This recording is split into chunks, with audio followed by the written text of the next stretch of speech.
Top 5 Creepy Childhood Stories of Serial Killers. Before we start, I would like you to hit that red subscribe button so that you never miss out on any of our videos. Hey guys, what's up? Welcome back to Court Climate. 5. Young John Wayne Gasy set turkeys on fire. John Wayne Gasy was an intelligent child from a middle-class family and raised in Chicago, Illinois. He worshipped his mother, but there was a lot of violence in his childhood home as his father was an aggressive alcoholic who would berate young Gasy. There were beatings because he was too effeminate and would grow up to be a sissy. As a child, Gasy decided to take his frustrations out on small animals and enjoyed torturing turkeys. He would throw balloons filled with gasoline at the poor birds before igniting and watching them burn alive. During a later interview following his arrest, Gasy told psychiatrists the result of the tortured animals running around on fire was one of the funniest scenes he had ever witnessed. Later in life, Gasy adopted the alter ego of Pogo the Clown and would entertain children at birthday parties. 4. Aileen Wuornos was called the cigarette pig as a teenager. There is no denying that Aileen Wuornos lived a life of tragedy. Her biological father was sent to prison for sexually molesting a minor, and her biological mother abandoned her when she was just 3 years old. Wuornos then lived with her grandparents and suffered years of abuse at the hands of her own grandfather. In her book Monster, My True Story, she writes, "My mother plucked me out of her belly and left me with my grandparents. We never saw her again except for funerals. She can go to hell.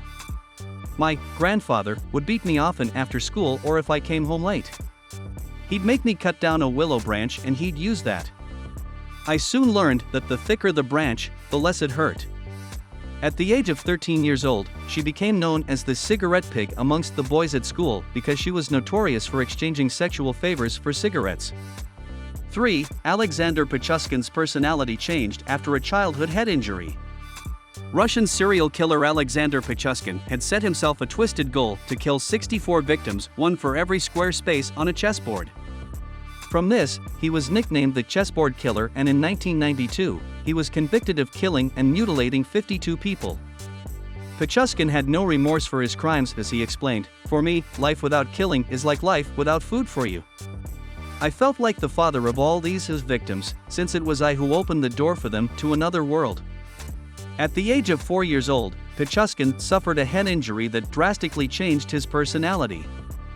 His mother recalls that he was hit on the head by a swing which damaged the prefrontal cortex of his brain.